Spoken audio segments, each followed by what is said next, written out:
Good evening, fight fans. Welcome to another great episode of Headkicks and Haymakers. No, don't adjust. It is not Wednesday night. It is a little special Monday edition of H&H coming at you. A lot to get into tonight's show. We had to move tonight's show because Wednesday's Bobby's birthday. So, we didn't want to have the pod. Bobby's going to be out celebrating, probably going to, the presser and seeing Francis Ngannou tomorrow and everything else. So, but lots to get into. That's right, Rob. Special Monday edition of H&H. What up, Kev? Bobby, the biggest news Saturday night. We'll get into the card, but I think everything this whole year, right? It has been led to who's fighting at the White House. Are there, I put out a video yesterday. If you bought all the bullshit that they were selling you or trying to sell you, that's kind of on you, not on them. Promoters promote, and they promoted the shit out of this and said it was going to be X, Y, and Z. But we finally got the White House card. It is official. It is Justin Gaethje versus Ilia Topuria, the main event for, to unify the lightweight title. The co-main event is for the interim heavyweight title. It is Ciryl Gane in his fifth heavyweight title fight, Bobby, versus Alex Potan-Pierre, moving up to get his third belt. You also have Sean O'Malley versus Ahmed Zahabi on this fight. You have Kyle Dacus, who exactly taking on Bo Nickel, and then you also have Diego Lopez taking on some guy named Steve. I can't think of his last name. Did I hit them all? I think so. I might be missing one. Yeah, no, you nailed it all. That Steve Garcia Diego matchup. Steve Garcia, thank you. Yeah, aside from it being on the White House, when I saw that, I was like, oh, okay, that's a very interesting fight. Oh, we did miss one. Hoofy versus Mike Chandler. I had to pull it up. So Mike Chandler stays on the card. Not fighting Conor McGregor, but fighting Marcio Hoofy. Yeah, they announced the card. They did it on the broadcast. We were kind of wondering if we were going to get it in the middle of the broadcast or if it was going to be on the crumpled up piece of paper. They more or less did the crumpled up piece of paper on the broadcast. They showed this like cool little, I don't even want to say cool little, but like this teaser promo of some highlights, kind of hinting at, oh, well, obviously this person's on it, this person's on it. And then they had the crowd blacked out, and then they put the lights on and showed Justin Gaethje. So I think everyone obviously knew there what the fight was going to be. And I was waiting for them to say it, and they absolutely did. They said that was the main event. So before doing that, none of the other fights were up. So that made you kind of think for a half of a second, oh, so that's the main event. I wonder what else we're going to get. And, they dropped it there all at once. The biggest news to me by far was that Tom Aspinall is not getting stripped for his title.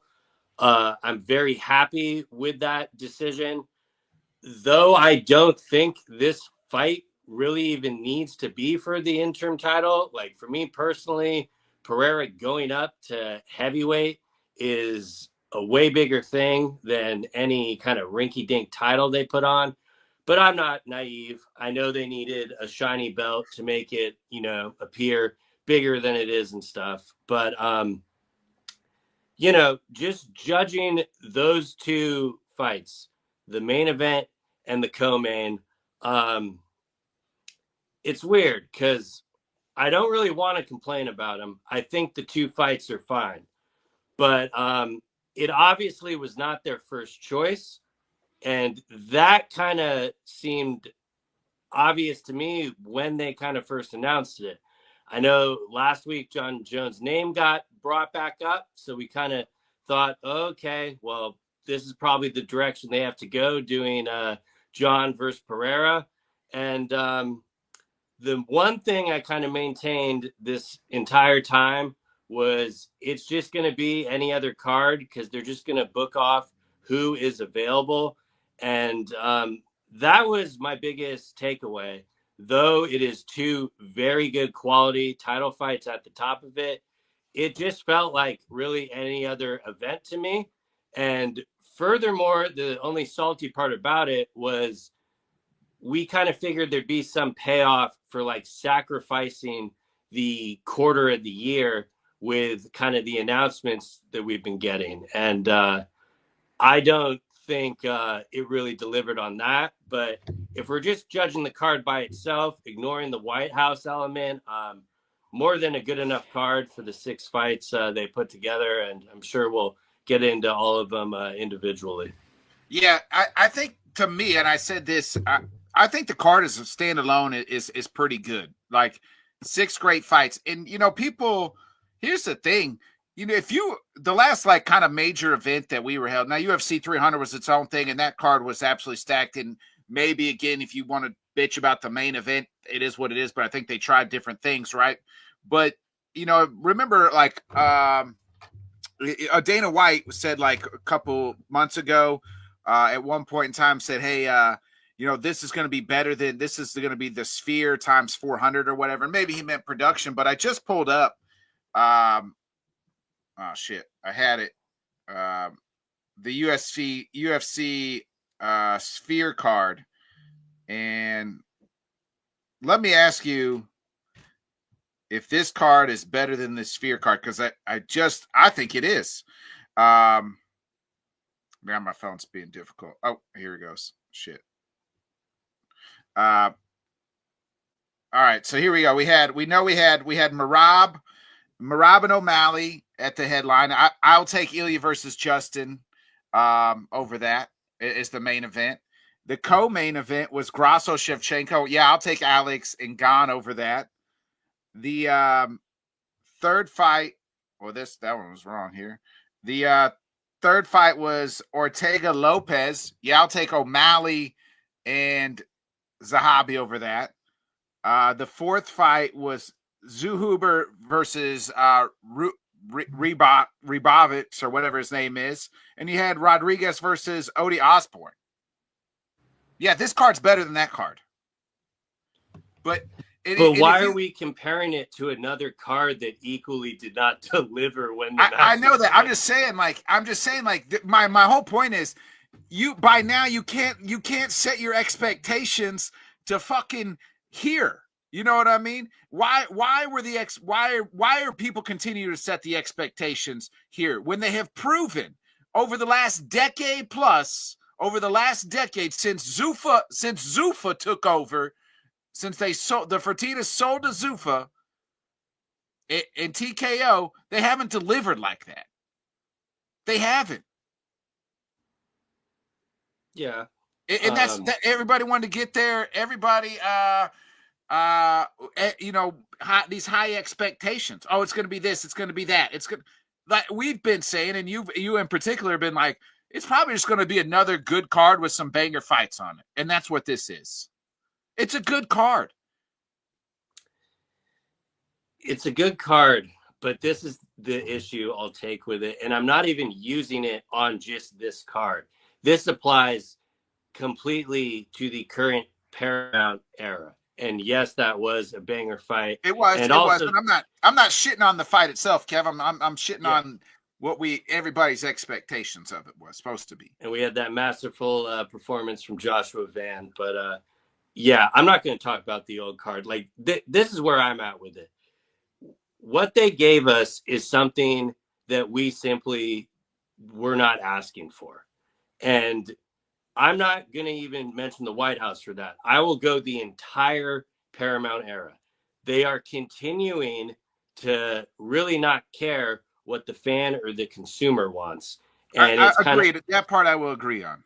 All about their bottom line and how can we put on the most inexpensive fights as possible to bring in the best revenue. And that's exactly what I see in this card when I look at it. It's right, like, but I wouldn't even say that's the Paramount's problem. That's the TKO way. Yeah, no, it's definitely been like that way prior to that. But now the reason I'm using the as the example is there was never a need to have an interim title fight on that first Paramount card. You know, they should have just booked Gaethje versus Patty. There are no more pay-per-views. You don't have to lead with this crap that there has to be a title on there. But that is kind of, you know, responsible for us getting this meh kind of thing. Like, yes, Ilya Taporia versus Justin Gaethje is a great fight, but it's not what anyone's asking for. Like, agreed. And Rob says it here too. They don't have to deliver. They print money and they're friends with the most powerful politicians in the world. Yeah, they don't give a fuck about us, the fans, the fights we want to see. No, it's all completely set. But even like the Ilya stuff, for example, the whole Gaethje thing, like I know Islam's name kind of got thrown in there, and that was like the play an A option. So this or this. Realistically, if these were the fights that, you know, were getting made and asked for, the options would have been Islam or it would have been Armin. Like, if we're talking about the most kind of compelling matchups to make us be like, oh shit, what's going to happen sort of thing, that's the move. When you know you can't deliver on that, the second best thing should be, okay, well, at least we can rope in John Jones, but there's no way they're going to pay him the same amount of money. So it just kind of is what it is. I'm in no way surprised at all.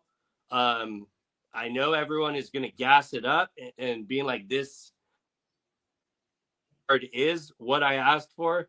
I'm not surprised by that. And if you enjoy it, you know, I envy you. I'm really glad that you're excited for these fights that are coming up, but in no way am I going to be naive and say this is something I actually asked for, let alone wanted to pay for. Use last week's card as the example. If I actually have to pay $80 per card to actually get the fights that I wanted, well, sign me up. It beats the $8.99. And, you know, last week's card was the first time I noticed the ads in it actually dragging down the product in the in-between.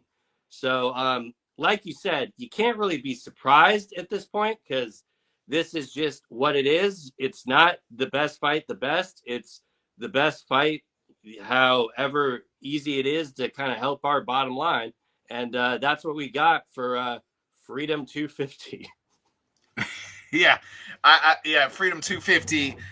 You know, and let's start. We can look at the individual. I agree, and it seems like from what's been reported, you know, Ariel Helwani kind of reported it was supposed to be Ilya Islam. They went there, they couldn't get it done because Islam is hurt.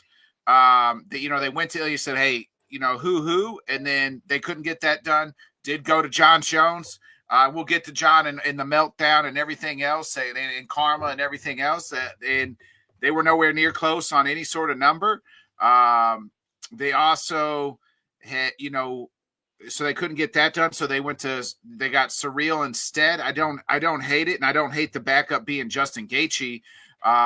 You know, it seems like those were kind of the key. Kayla's not ready, right? That seemed to be another good fight that they couldn't make because Harrison's not ready yet after the neck surgery. My biggest complaint is it should have been O'Malley versus Sandhagen, not O'Malley versus Amid Zahabi. It's not that I think Zahabi's, you know, bad or whatever. It's just saying fans have been clamoring for this O'Malley Sandhagen fight like that. That's a striker's delight.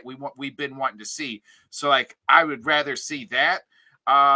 You know, I mean, they threw Michael Chandler a bone and said, hey, you can still get to be on the White House, even though the Conor McGregor has long passed you. And they were never going to go to Conor. I've said that before. Like, it doesn't make sense. Like, you use Conor, you know, where there's a gate where you're going to make more money. I think this card kind of sells itself. It just says, you know, the the novelty act of, I had this argument with two of my friends today. It's like, I was like, they don't need to really put anything major on this card. I don't feel like, because fans are going to want to tune in. Casuals will tune in because of the fact that it's on the White House lawn. You want to see what it looks like. Just much like I felt like the Sphere is like, it doesn't really need to be a huge stat card because people are going to tune in to see what it looks like. And I think that's how you'll get hook, line, and sinker. And I think that some of that White House card, if not all of it, will be on CBS. Yeah, it wouldn't shock me if they simulcasted. I do think those two main will probably just be on Paramount. I buy the John Jones side of the reporting. I'm not sure if I'm really there with the Ilya, man, because Milky for both Jones and Ilya. And the way that was worded, and I don't know if it's because prior, it was already, kind of reported in a different way that, there was a turn down situation and stuff. But to me, that just kind of looked more like a PR press release. Like, hey, guys, we know you're not happy with this. So how are we going to spin this? Oh, the UFC came to Ilya, heard him, or Gaethje, and he said he would want to move up to 170 to fight Islam. Oh, and I don't know that. To me, not accurate. I'm not saying Ilya would not have accepted that fight, but allegedly Islam that one is didn't more because his hand is hurt. Yeah, allegedly. That one is more of a mute point to me. Like, I don't even really care about the main event not being what it is. It's the co-main that I just find absolutely ridiculous. If they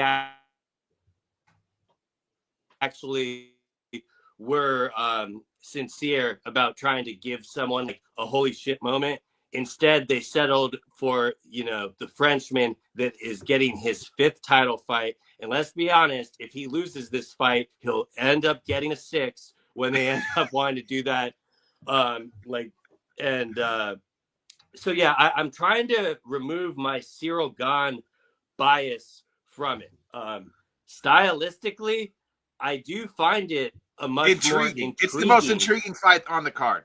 It's more intriguing than Jones Pereira to me, just because I think it's a more winnable fight for both guys on both sides, where, John Jones, arthritis, hip or not. Bobby, I thought it was me, but it's you. Your Wi-Fi is skipping out a little bit. You're cutting in and out a little bit. Really? Yeah, you're freezing. I thought it was me because sometimes, my internet's shit, but luckily Rob pointed out it's you this time. Thanks, Rob. Let me try to fix it.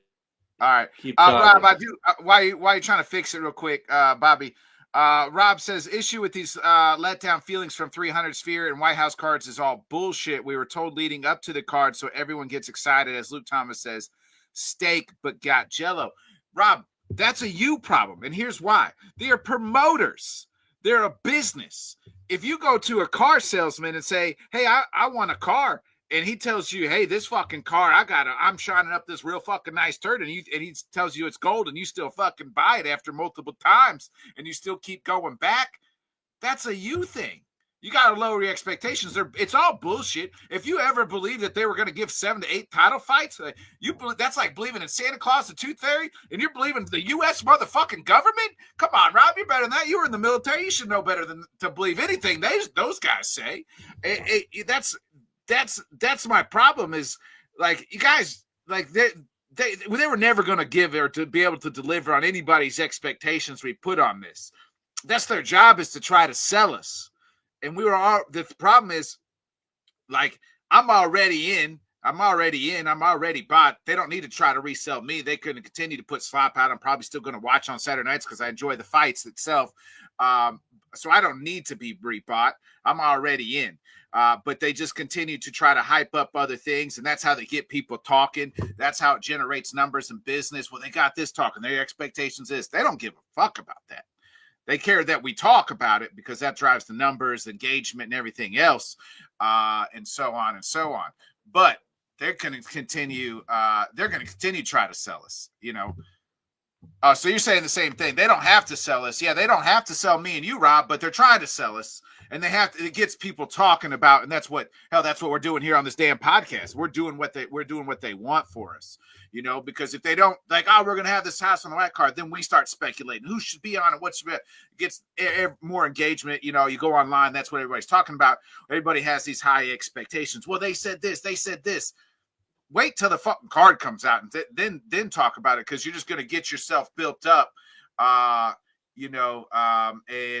then you're going to lower yourself. You're putting, as the dude said on 40-Year-Old Virgin, you're putting the pussy on the pedestal.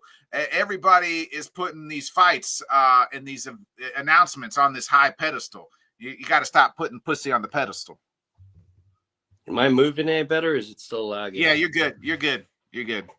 All right. I'll reset. Lags up again. Now it's lagging worse. But lagging again. It's worse. Okay. Let me just reset it and I'll come back. All right, perfect. Yeah, so that's where I'm at on this White House card. I would have loved to have Islam. Was there fights that would have been better? Of course. There's no fucking lie in there. I would have loved to see Islam Ilya, and I wish that was the fight they would have made. Now, if Islam, I do think they tried to make that fight. I just, we're from all reports is Islam's hand is hurt. Because remember, Ali tweeted like, hey, we're working on something big, and it's not Ian Gary. Think that's what they were working on, was Ilya versus Islam.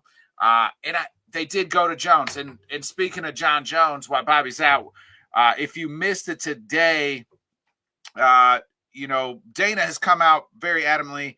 There's mixed things about this whole thing here with John Jones. Dana was like, I never said, I always said John was never going to be on the White House. There's never going to be anybody, he was never going to be here. It wasn't in my mind, but they did reach out. Then he's like, well, they reached out to everybody. So again, Dana always backtracking, because that's what you do when you're a car salesman. You just try to fucking spin it. I never said that. I never said I was talking to him. I said they did reach out to him. So, yeah, Rob, I agree. They're the only game in town. That's why they can continue to feed us shit, because they're the only fucking game in town. They're the biggest game, and they're the only game in town. But John Jones, so he went on like an IG tirade and tweet tirade, like on Saturday night into Sunday morning, pretty much, bashing the UFC. Dana doubled down, was like, John's fucking done. He's never fighting again. Jones did have this long tweet out that he put out today. It was pretty much saying, like fans were that he wasn't on the White House card. He said they were negotiations, real negotiations. He said he even came down from his original number. Don't know what that original number was. I think Hawani reported he was kind of asking for his maybe his 30 million. I'm not too sure. And then the UFC was trying to, we'll give you like kind of like the Conor Benn money, which is like 15 million. And they still couldn't get it done. He said he went and got like stem cell treatment to work with his hip, because Dana pointed that out. He just pretty much said the deals kind of fell through. And he's pretty much, then he felt like the UFC lowballed him on this, give him a contract on the White House number, and pretty much asked to be released. Here's the thing. Karma's a bitch, John. You had the 30 million to fight Tom Aspinall. They gave you that. They were willing to give you that, and you walked away from it. So that was today's price, ain't yesterday's price. Now, do I feel like they could have and should have paid John Jones? Absolutely. I get it from both sides. I get it from Jones' side. Hey, y'all got the motherfucking money. TKO got the money. They could pay everybody and anybody that they wanted to. They just choose not to, because they're the only game in town, so they can lowball people. Because guess what? Where are you going to go? PFL ain't going to give you what we giving you.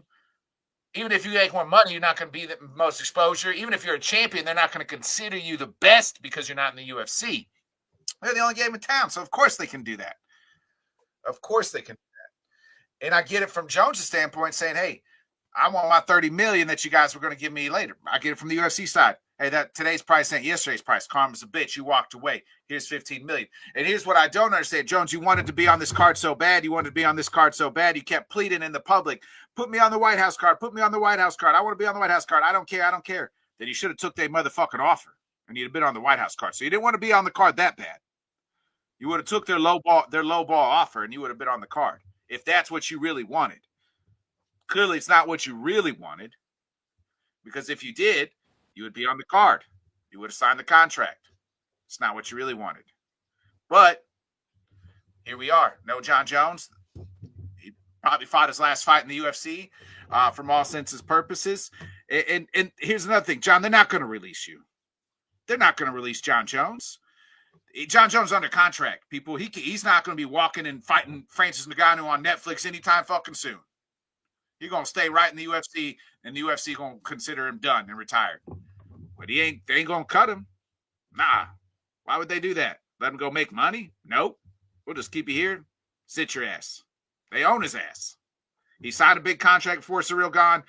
That deal is still there. He's still got all them fights he's got to fulfill. I don't know what it is.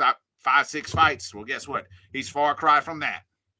Bobby, your thoughts here on the John Jones saga and Dana White saga?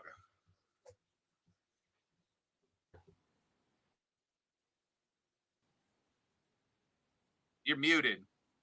You got me or no? Yeah, a little bit. There you go. Try it again. Can you hear me now? Yeah. Maybe try turning your Wi-Fi off. Is your Wi-Fi off?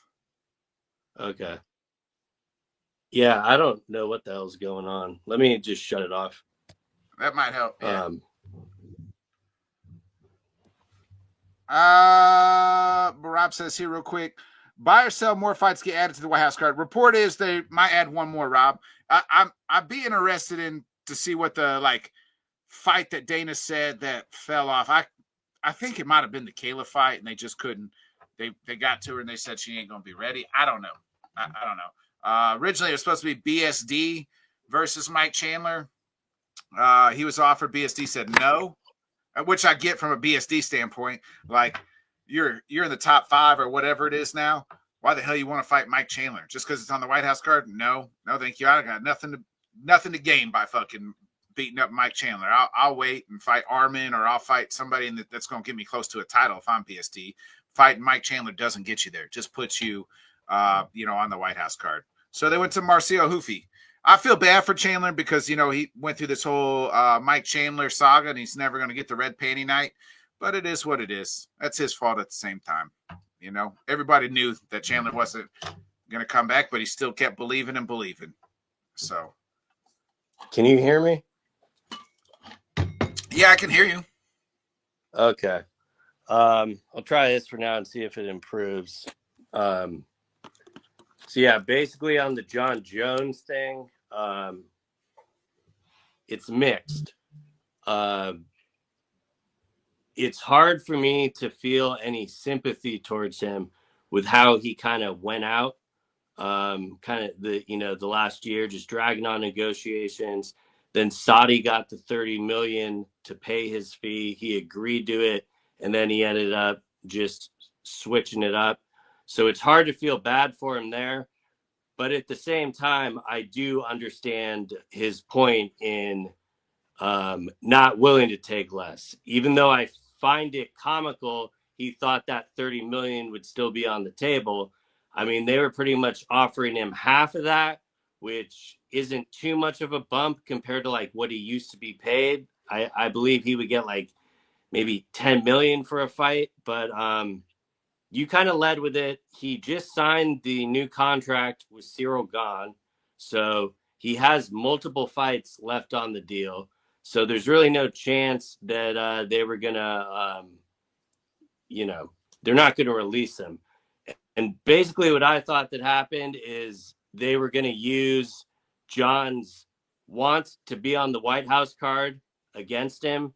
And that's why Dana was so public saying, I don't want, him on the card. I don't want him on the card. So then they figured when they would come with the offer, hey, well, we're willing to have you on the card. But then he sees it and he's like, I don't want to be on the card that much. And so I kind of see both sides of it. But Exactly, same. so it wasn't too shocking to me, because though I like kind of gave my hopes up last week when I heard the reporting, realistically, I thought they were just going to make the most cost-effective fight, and that's precisely what we got. Yeah, and it is an interesting fight, and obviously when we the day comes, the week comes, we'll break it all down. But I just wanted to get our initial thoughts in of everything. But let's move into the Saturday night's card. Luckily, I was fortunate enough. I told you I couldn't watch live. Was at the Zach Bryant concert, and I can tell you after the rewatch, the Zach Bryant concert was better than the whole UFC 326 card. So there's that. My man, I was out there singing for 2+ hours. Zach Bryant was. So let me ask you, Charles Oliveira is the BMF champion? Question mark. I mean, technically he beat Max Holloway, but I felt like coming away from that, people don't view him as the BMF champion. But and I asked you this on Sunday, if this fight is not for the title, for a BMF, there's no title wrapped, we're not having this talk. We're not having this. People aren't as upset, right? Like if we're just like, hey, this is just two good lightweights, hold it, not even a number. Let's just say it's a UFC main event in San Antonio. We're like, shit, that was, Charles, we're singing a different tune. I'm certainly not. I find it comical that anyone thought because this was a BMF fight, Charles was not going to grapple. His best chance of winning the fight was to grapple. And I mean, even Dana White himself acknowledged that.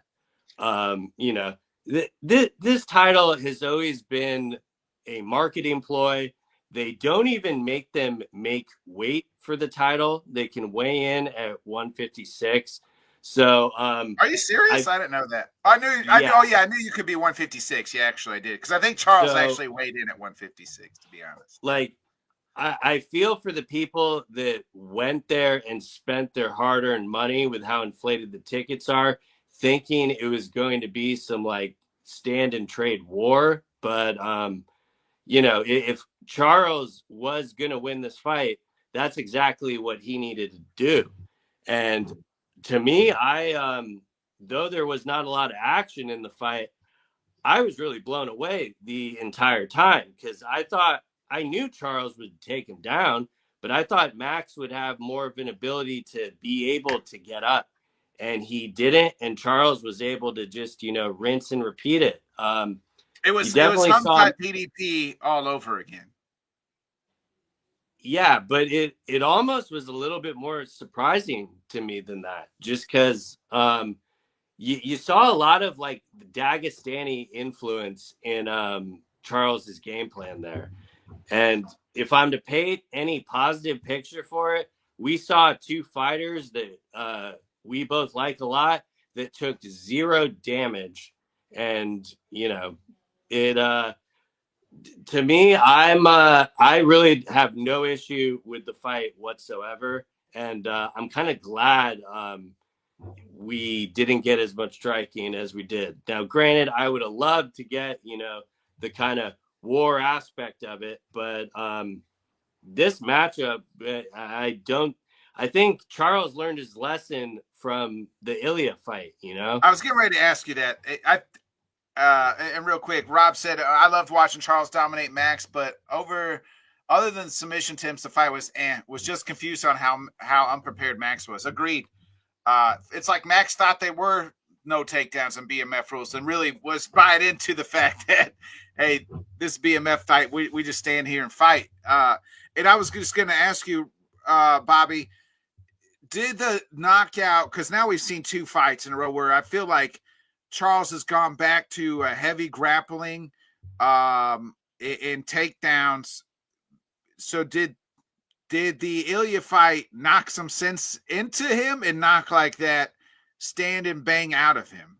Because he's gone back to this heavy grappler style. No, I don't really think so. I think he'll happily still stand forward and trade. Um, Max just made it way too easy for him. Like there was no way he was not going to take advantage of that. And if anything, in watching that fight, the main thing that kept going off in my head is, man, Ilya Taporia's win over Charles is aging like fine wine right now. Granted, Charles was a little bit more willing to trade there, but Ilya was able to get the reversal on him and get back up on his feet to where Max was really able to do none of that. So even though we really didn't get too many answers from that fight, it kind of gave a little bit better because everyone was always going with the Ilya is just fighting guys that are washed and stuff. Like that's why he's getting these wins. And I think Oliveira showed you on Saturday night that he's the furthest thing from that. Still So, got it. Yeah. And honestly, I don't expect them to like scrap the BMF. They're still going to use it for a marketing ploy. I would not give crap one way or the other, honestly. It's just a title that doesn't mean anything to me. I always appreciate the guys that are getting in there and stuff, but I've never viewed it as anything that added any anticipation to the fight. You kind of just knew you were getting that through the matchmaking. Like that's why it kind of always got that crown. But none of those rounds were 10-8 for me. Charles did not do any damage. It was just complete control time. There were definitely, some submission attempts, but probably the best performance that he could have to take absolutely no damage. Where he goes from here, I think is more of a question mark than anything, but he's Yeah. still got a lot of time left in this game for sure. I think the best thing to do is him and Armin, right? Like to me, that's the fight to make and make it 5 rounds. Like put it in a main event somewhere and make it 5 rounds. Had it not been at UFC 300, it should have been 5 rounds then. But you could UFC 300 was already so stacked. I think we had 3 title fights on it already. You couldn't make that one 5 rounds, but you got to make it 5 rounds and do him and Armin again. I'd have no issue with it. That definitely makes sense. A lot of people think Charles won the first fight or would have won if there were another 2 rounds. And yeah, I mean, let's just be real. From Dana White's comments, I think it's very unlikely that Armin gets the next shot. I don't think he's going to fight the winner of the main event at the White House anymore. Dana went out of his way to say that he's having issues with him again. Of course, doesn't give any elaboration on that. Just pretty much says, hey, this is not the guy. So hopefully that gets worked out. But in the meantime, I do think that would be the best thing for Armin. But at the same time, I just don't know if the UFC would even make that fight. I just really question what they're going to do with him. But matchup wise, I'd have no issue. If you're not going to do him and Armin, I don't know what's next for Charles. He's cleaned everybody. He's beat everybody else. I mean, BSD. That's it, right? Well, but Patty's coming off a loss. I do think after that performance on Saturday, there's not a chance in hell they're going to do the McGregor matchup. Because, if he did that to Max, what the hell do you think he's going to do to Connor? If it's not moving up a weight class, then yes, I would say Armin probably makes the most sense from a meritocracy point. And I know that was the thing. It was like reportedly, I think they wanted Max to win that fight, or at least if Charles didn't just wrestle fuck Max, they could sell that fight to Connor. But now you look at it as like, well, he would just eat Connor alive on the ground. Yeah, I don't know. Also with Connor, especially the stuff that happened with John Jones today.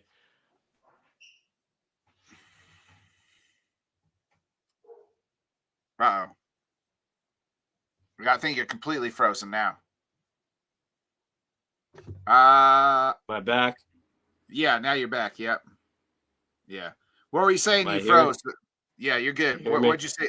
Yeah, you're good. Yeah. What you were saying something about Connor? What? Yeah, I at this point I don't know when's the next time we see him, because I think they're gonna have the same kind of financial woes.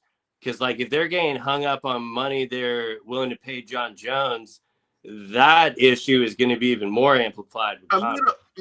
The only difference is with Connor, you can make the money back right at the gate and things like that. You weren't going to recoup the money from Jones at the White House. Yeah, no, I get that part. That's the difference. Real quick, who wins the rematch between Justin and Max? I don't know. Probably. I'd still probably put money on Max, just the way he dominated him the first time. It's hard, but Justin could always catch him. I don't know. That's a good question. Let me ask you: do you think if Connor does come back, I still think they could still sell you Max Holloway? I mean, does Connor don't need a belt? They did a pay-per-view and you paid $80 for Cowboy Cerrone, an aging Cowboy Cerrone in Connor, and people still bought it. Are you telling me you couldn't give me Max Holloway versus Connor? I couldn't sell you that fight? Of course, yeah, I would buy that fight. Yeah, no, I wouldn't rule it out. They definitely and stylistically that fits what Connor would, you know what I mean? What would fit well with Connor. Yeah. I think Max would piece him up. I almost can't. Yeah, I'm almost shocked that the overreaction to that is now they're saying the result of this fight is why the UFC needs to go make a deal with Nate Diaz. Are you not watching what's going on right now? Like, none of that is happening. They're going to use guys in their stable that they already have. I wouldn't mind seeing Nate. That would be the fight to make. The number one fight to make would be him and Nate. And I don't know how much they'd be willing to pay Nate Diaz. You know what I mean? For him to come back and you pay him one fight, you know what I mean? One fight and leave it alone. And then you maybe wash your hands with Nate. Yeah, I just don't think it's even remotely possible when the last half hour we've talked about them just not being willing to pay up for these stuff. They want the cost-effective contracts. None of these guys are cost-effective. Yeah, agreed. The co-main, we had the return of your favorite fighter, Kyle Bahario. I thought he looked pretty good in the stand-up game, and he dismantled RDR. Won the fight, and I liked that as call out in DDP. Knows he's probably, knows Imanov. He's behind Imanov and probably Sean Strickland. So why not, fight the guy that just lost the title and put yourself right there? Yeah, he had a really good first round. He looked really impressive, had his hands down, was starting very quickly, really peppering DeRitter with the jab. DeRitter looked like he didn't even really want to be hit. And, there was some holding up against the fence. But then I really don't know what happened in that second and mainly the third round. Kyle undoubtedly won 30-27. He won every single round. But like Rojas Jr., to me, it was a very unimpressive 30-27. He just seemed to gas the middle of the second round, just looked a little extra lethargic. I thought both guys did. Yeah. No, both guys absolutely did. Granted, DeRitter's the one losing the fight, so he kind of should be looking like that. Kyle did eventually get a takedown and was on top of him. So he definitely seemed like he prepared more than well for the fight. He definitely had that knee to the body clocked, moved out of there every time he threw it and didn't get hit with that. So he definitely studied up and he looked good in the first round. But towards the end of the fight, I was just, full count. It might just be my bias, but I really wasn't impressed with that third round. I just think he kind of gassed out. I think Imanov still beats him 10 out of 10 times. I didn't see anything different on Kaio in that end, though his striking did look kind of improved in the first round. I do got to agree with you. I do love the Drickus call out because Drickus is kind of the perfect opponent to kind of see what we get with Kyle. Like he definitely bested DeRitter that night, but some of these guys at the top of that division, I think I would almost favor all of them over Kyle. Not to say he couldn't win those fights, but a good win for him. But I really just don't know what his like future stock would hold. Like if you were to ask me point blank, do I ever think he holds a title? My answer would probably still be no. He might fight for one, but I just don't really see it there. I think he can be a very good ranked middleweight, but at the top, I'm just not really there yet. And I'm trying to be as really fair as possible. Yeah, Rob. He also beat Robert Whitaker. So he said, "Can we talk about how disappointing RDRs looked, but still whooped Bo and beat Robert Whitaker?" If you remember, RDR, I think he should move to 205. You were already at one championship there, you know, and there like move up to 205. You could, and you don't have to cut as much weight, and you could fight one of the top guys there and put yourself right in the title scene. That's what I want to see. I mean, let's be real. The bottom of 205 and even the lower rankings, it's not really that much. So I think that's the right move, but I also think the right move is also him taking a few months off because he still did not look right. I mean, his willingness to get hit and stuff, he just really did seem like he wanted to be anywhere else but in that octagon. Yeah, I think, and if he moves up to 205, he's not obviously cutting as much weight, but you know, shit, like take him and Jamal Hill. Like, why not? You know what I mean? Jamal Hill's ranked 7. Volkan Odesmir. Like, I think Dominic Reyes is booked. You know, Alexander Rakic. You know what I mean? At 10, at 11. Like, put him in a spot like that. You know? Yeah, I mean, if he doesn't go up and he stays at like 185, I would be kind of interested to see that Fluffy match if they ever book that. I don't know if you could really have an appetite off it, seeing his last 2 performances, but barring both guys being healthy, I still think that'd be a pretty decent fight. Well, I mean, the rankings haven't updated from last week yet, but Hernandez was 6, RDR is 8. I don't think you're gonna have RDR fight up again. If anything, he needs to fight down. And why not, if you're going to make a fight down, why not the dude who's got one knockout power and Mr. RoboCop, Bobby? I mean, that guy absolutely obliterated Brendan Ferrero on the opening card of the night.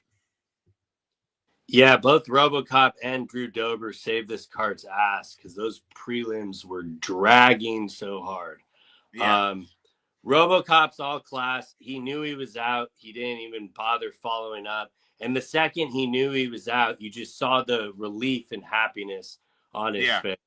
So about as good of a feel-good win as you can get. And we know the trilogy is definitely going to main event in Apex. Hopefully not anytime soon. I'd like to see my guy RoboCop kind of move up in the rankings and fight somebody, you know, Jared Cannonier or somebody in that top, you know, echelon even to kind of get a higher ranking. And I don't know what his ceiling is, but there's one thing that you can't replace, and that's, you know, power. You know, like you can train all the one, but if you got that one knockout punch power, you either have that or you don't. He has it.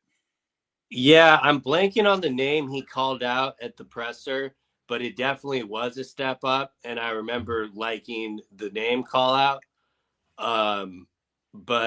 Yeah, I absolutely think they should give him a bump. You know, he was on the main card for a reason there. So hopefully they get him at another live event. Yeah, just a pretty likable 185er. Don't have Yeah, real quick. You mentioned Rojas Jr. just kind of 30-27. Nothing spectacular of beating Rob Font. It was just as soon as you saw it, you knew this kid's so good. If he could get Rob down, it was going to be a problem, and it was a problem, and he took him down repeatedly over and over, and just is obviously an excellent wrestler. You worry about the striking. He's only 21 years old. What's this kid's ceiling to you? Like he's saying he's got 2 years to kind of catch John Jones for the title. That's a lot. That's a lot to ask at this point in time, especially in the bantamweight division, which has got a bunch of killers. But he's going to have, wake up tomorrow. He's going to have a number next to his name. I just don't know where he goes from here and like what his ceiling is. I mean, 21, he's got a whole lot. Like we could be talking about him 10 years from now. So, he could eventually fight for a title and then some. Yeah, I mean, he is still very young, but what I saw on Saturday was skills that he should not be developing in the UFC. He should be working on this stuff somewhere else. And now, like you said, he does have a ranking on his name. So the matchmaking is going to be a lot, more kind of competition. And what's he going to do when he gets to the top of those guys? Like, he's facing guys who are legit wrestlers just as he is. Yeah. And if anything, I think their next matchup for him, they'll still kind of match him up down. I'm not sure if, Rob Font was 13, so I don't.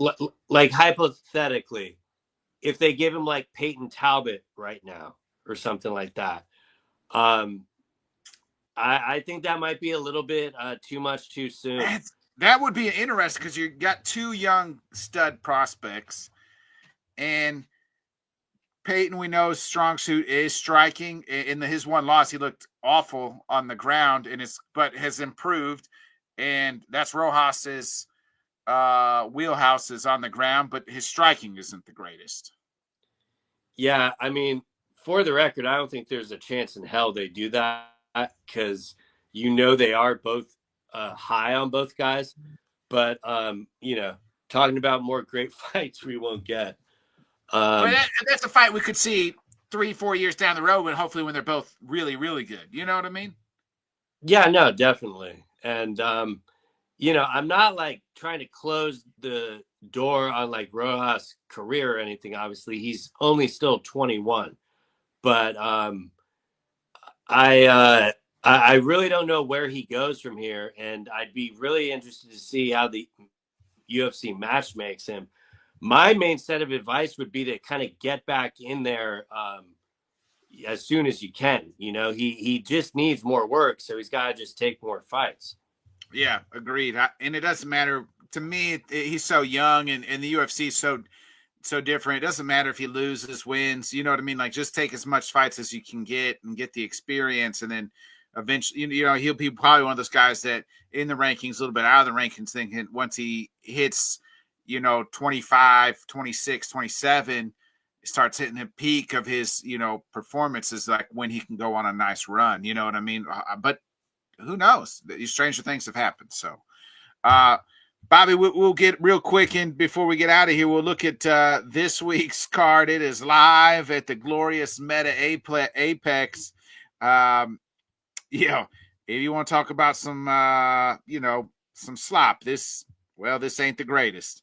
You got Josh Emmett taking on Kevin Vallejos as a featherweight matchup. It's the main event. The undercard, Amanda Lemos versus Jillian Robertson. Actually had breakfast at the same place with Jillian Robertson while she was in there once, so that's cool. Andre Fili versus Jose Miguel Delgado. Our guy Energy is on this card. Charles Johnson versus Bruno Silva. You have the veteran Brad Tavares versus Eric Anders. How the hell is this card? This fight is booked almost all the way at the bottom, Bobby. Chris Curtis versus Orobai. I mean, that's got banger written all over it. I'd rather watch that fight than the damn main event. It should definitely be on the main card for sure. You're gonna laugh when I say this, but I actually think this card this week is much better than last week's card if you exclude the main event. Okay. Just like it, especially like the prelims up, much more quality. If you would have put Max Holloway versus Charles Oliveira on this card as the main event, I would buy it. Yes. Yeah, and just like the prelims are so much more compelling. The matchmaking looks a lot better, and you know, that main event I am kind of interested on because I can never pronounce his name, but like Vahejos. Yeah. I do really think he could be a player in this division, and they definitely gave him the right test to figure that out. You know, I know Emmett is old, but he's still got a lot of his power. So I do think this kind of at least shapes the direction of kind of how far this kid can go in the division, because it is a pretty loaded division. Yeah, this the 145 division is pretty loaded. They have Vahejos 17-1, 12 wins by knockout. So that goes to show you he's undefeated in the UFC. He's had 3. This is how high they think of him, Bobby. This is only his 4th fight in the UFC, and he's won 3 of those, or 2 of them by knockout, and he was on the Contender Series as well. Won that by knockout. So Josh Emmett, on the other hand, is coming off 2 losses. Emmett's on the downside. He's lost 4 out of his last 5. The one win is when he gave brain damage to Bryce Mitchell. So if you remember that one, and that was back in 3 years, 2023. So his last losses are lost to Lerone Murphy and to Zalaw back in October. So the veteran is going at. He's 41 years old. Who do you like to win this fight, though? From what I've seen from Vahejos, I still think he'll be able to get this done.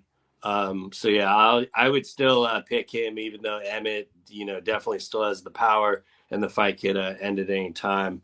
But I think both guys got the power. I got the power. And that's why it's a very, intriguing fight. Vahejos isn't going to really fight on the outside. He's going to bring the fight to him. So I think it will definitely serve its purpose. Yeah, it's going to be a fun one. I'm right there with you.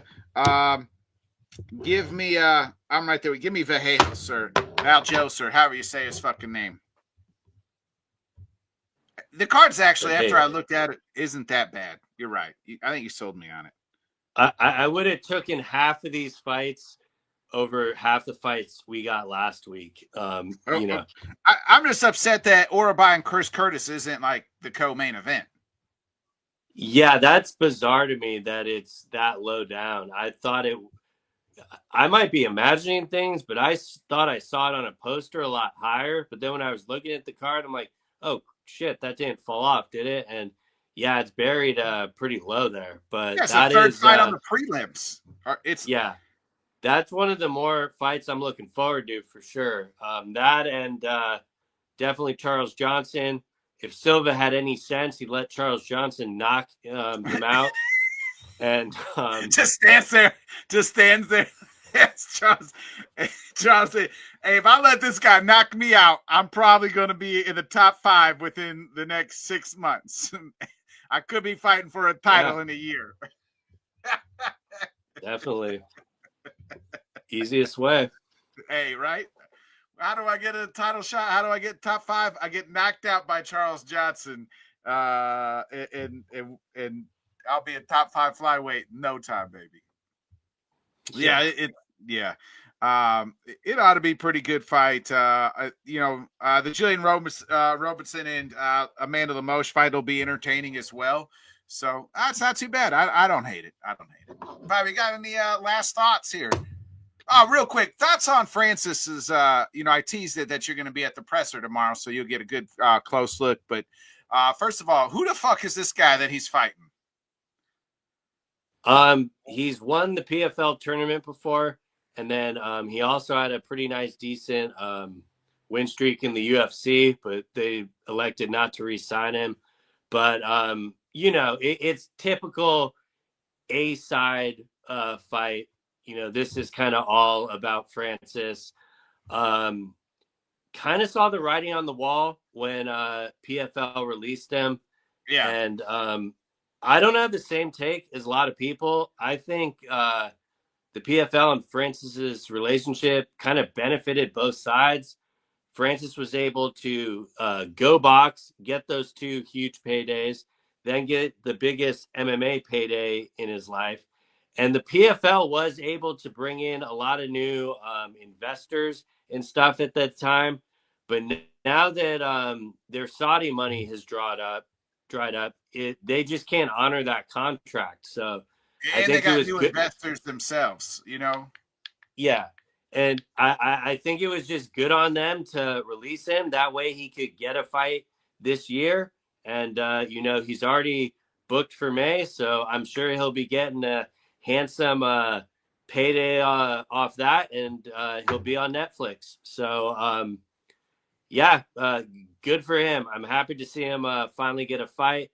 It doesn't mean, I think both of these fights are probably going to just go one round. So I'm still kind of interested to see how they build the rest of it out. But good to see him get back in there. It's kind of wild. It's already been 2 years. Yeah, it has been wild it's been 2 years, but good for him. I'm not ever hating on Francis as far as really just his story alone. And maybe he is. I don't know whether the fuck he's difficult to deal with or not. I'm not in those negotiations, but I can tell you this: like anybody that says he fumbled the bag, tell me how you fucking fumbled the bag, because I thought getting the bag was getting the most amount of motherfucking money you could get, and he's done that tenfold. Yeah, everyone's just upset because they're matchups that they missed out on.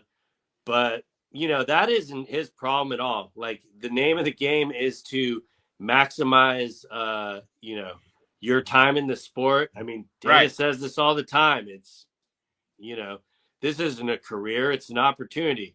Well, Francis maximized his opportunity and 10x whatever he would have gotten if he stayed in the UFC. So the one thing I found comical was him saying he's one step closer to fighting Jake Paul when he literally did turn down the easiest payday of his life. But at the same time, he's able to turn that down because he's made so much money. So I can't really judge him too hard. I just kind of found that video a little humorous. Yeah, same. That's pretty much it. We'll be back next Wednesday at our regular time, regular place and channel. So Bobby, enjoy the birthday on Wednesday. Any big plans before we get out of here? I'm not sure yet. Maybe head up to Temecula for a day or two. No, it should be nice. Good little reset. And I will say, if anyone feels like they're kind of lacking violence watching because of last week's card, you can still get the Rising card. It's only $20. It's up until March 12th. Holy shit, that thing delivered. Like, when I watched that the night before, I knew there wasn't a chance in hell that the 326 was going to be able to match it. There were 8 prelim fights. 7 of them were finishes. You had a 17-year-old phenom female fighter get a submission. So, like, Rojas Jr. doesn't have shit on her. And a lot of people are saying it's a big fall from grace for Patchy Mix. But I'm telling you, that 19-year-old prospect would have whooped a lot of UFC fighters. I still think it's a fall, though, Bobby. I still think it's a fall. No, it definitely is from where he is. I'm not acknowledging that, but I don't know. That kid would beat a lot of people. Bigger fall from grace, Patchy Mix or Cody Garbrandt? I mean, I don't know. I guess Cody's remained in the UFC and stuff, but that fight was terrible. Oh my! There were way too many Codys on this card. For one night and one night only, Cody Garbrandt was the greatest fighter on earth when he fought Dominic Reyes. And since that night, it has never been the same. Yeah, I mean, these guys' windows of being at the elite top is really short. And the ones that are able to extend it fight after fight are the truly greats. I think the reason Cody was on that main card is so they would have the soundbite on CBS, hey, former champion. Mm-hmm. But you could not have put more terrible fights on that CBS slot. That worked out terrible for them. Like RoboCop saved their ass because that first fight was still on CBS because oh man, I can't imagine what the CBS executives were thinking watching that. It was rough. And like granted, it might have been because I watched such a fantastic Rising card, so it felt like it was dragging a little bit more. But even the people I was watching it with were like, what is this? Somebody was like, this is somebody's first induction into the UFC. It's like Cody Garbrandt throwing up in the fucking can. Yeah. Thank you for mentioning that because it was very fitting. He was vomiting in the bucket because I'm sure that's how a lot of the CBS executives felt. On that note, we will be back next week, 8 o'clock Central, 9 Eastern on Wednesday nights. So be a friend, tell a friend, folks. Like, subscribe, share.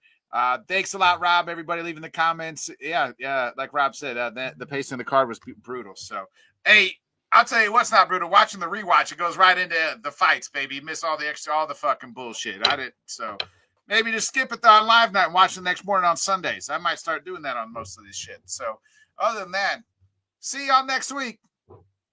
Sorry about the shitty Wi-Fi.